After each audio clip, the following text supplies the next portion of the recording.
AI tools boost efficiency but come with risks like biases and privacy issues. Consider these 5 key factors to use them responsibly and effectively. 1. Alignment with needs.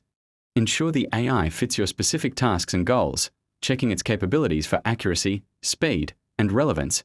Test performance in real-world scenarios matching your use case. 2.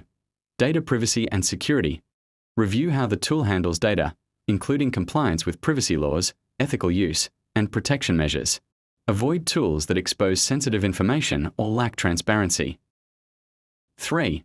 Accuracy and verification. AI can produce errors or hallucinations, so validate outputs with human oversight and your own checks. Always cross-reference for reliability before relying on results. 4. Costs involved account for setup, maintenance, training, and scaling expenses beyond initial pricing. Pilot test on small projects to gauge true value. 5. Ethical and bias risks. Watch for built-in biases from training data and ensure outputs align with your values. Prioritize human-in-the-loop for decisions and maintain authenticity. Thanks for watching. Please do well to subscribe, comment, like and share for more inspiring, educative and engaging content.